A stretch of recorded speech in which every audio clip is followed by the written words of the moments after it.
He will conquer Satan's plan. He will override him, and he will provide the means of salvation. If the people had been listening, had they been listening to the teaching, they would have known that the Messiah would come through the line of David.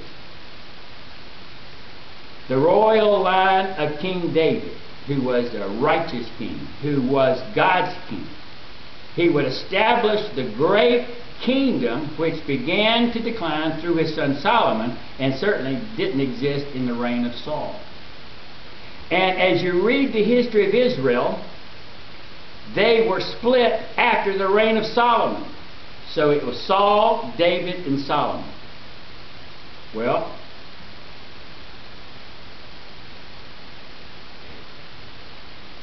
let me pull my head right here. Okay. Who was God's king? He would establish the great kingdom which began to decline through the son of Solomon, and certainly did not exist in the reign of Saul. And as you read the history of Israel, they were split after the reign of Solomon, and they were still looking for the restoration of the greatness of the king of David when the Messiah came. And the Jews all expected this to happen. Well, Zacharias learned from Mary, who stayed with them for 3 months. Finally, I got that right. That Mary was not married to Joseph, yet betrothed to him. And he was in no way knowing at this time whether or not Mary would end up marrying Joseph. But what he did know, that Mary, Jesus received his royal blood from Mary. From his father he received the royal right.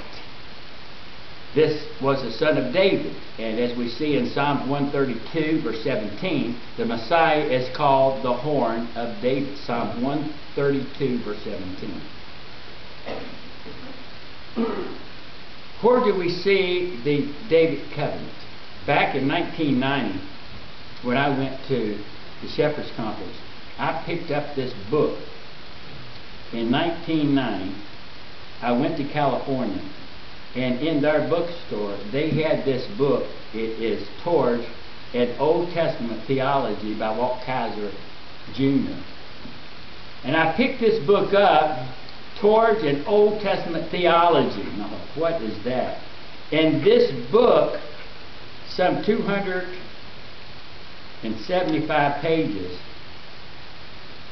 give an extensive understanding of how you can understand the Old Testament from Genesis 3:15 through Malachi. He goes through and he begins to see words that flow out of the text, like the word seed. The word seed is often used in the Old Testament, and then it proceeds to the word promises, and then it proceeds to another word, and he traces the concept from Genesis 3:15, and he goes all the way through it, and he puts it in and he goes through all this. And when I got finished, I said, whoa, I never saw this in the Old Testament. I never saw how all this took place. I wish I had spent more time in the book of the prophets when I was in seminary, but I don't know where I was at. I probably wasn't in the classroom. I was daydreaming somewhere. I'm not sure. There was a single principle, a single understanding of Revelation which sort things out for the writer. There's one single principle, a single understanding of the revelation of the book of the Old Testament. In other words, if you can figure out what the purpose and the principle of the 39 books in the Old Testament, then you can see that every book in the Old Testament was written with that one principle in mind. And that one principle in mind was the bringing about of the Messiah. It was God's revealed promise in which He would give hope of all men And the divine work is a universal application. In other words, God says, not only am I going to save the Jews, I can save anybody in the world. The Jews believed that they were the only ones ever going to be saved. They thought they were the only ones worthy of being saved. As we learned last week, Jonah was upset because God was going to save some Gentiles, and he didn't like that. Right. The Jews believed they're the only one qualified to go to heaven, and Peter had a problem with that. And so God is saying to you, listen, I am going to save whom I want to save. What we have is a definite order of events. And meanings become the repeated subject of numerous sections in the Bible. Psalms 136, Psalms 105, Psalms 78, and then the prophets, if you look at Jeremiah chapter 2, as well as Ezekiel chapter 16, chapter 20, and chapter 23. So beginning with creation, or the call of Abraham, the narrative usually follows the same pattern of selectivity and emphasis. You're going to see, threaded through those covenants, the word that connects one with another word. And you're going to see the seed and the promise that goes throughout. God continues to put the seed of David and the promise that he gives. What we see in the Davidic time, history and theology combines to emphasize the theme of the continuing royal dynasty and the perpetual kingdom with a rule and reign that would become universal in extent and universe. Now let's look, if you will please, as we go well. Now the central text to this Davidic period is 2 Samuel chapter 7.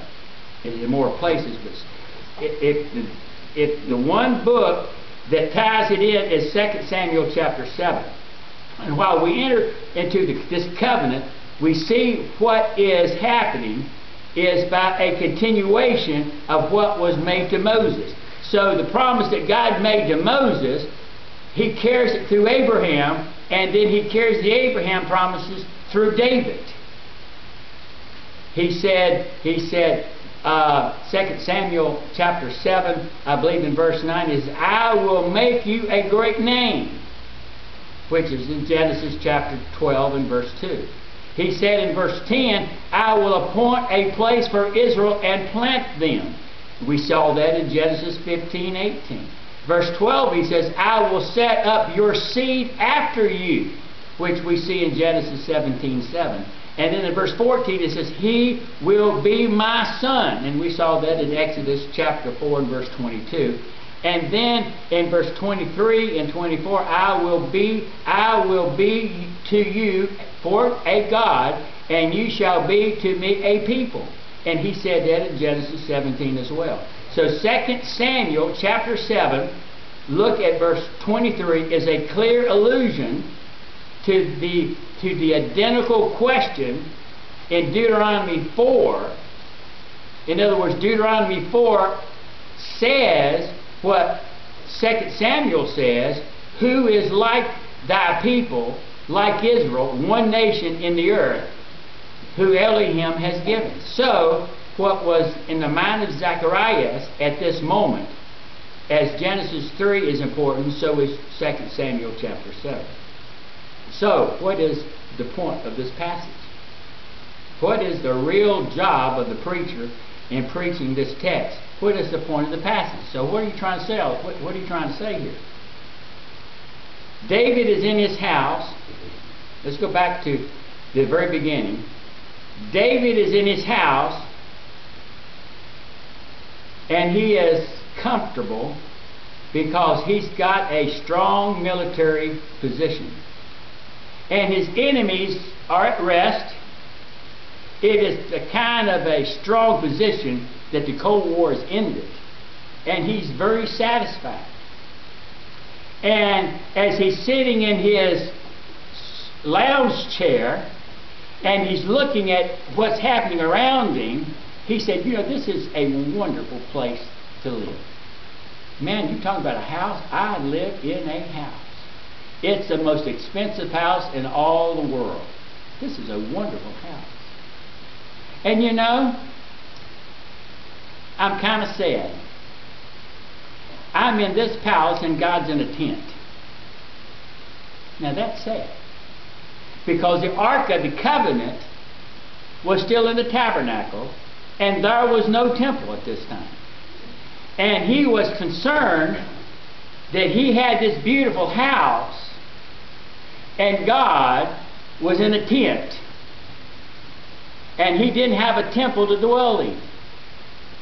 And it had been around a long time, and had basically, the temple had been torn down, built up, torn down. Every time they got a place for God to be, in David's mind, it got torn down. So now, God had no, in his mind, God had no place to be.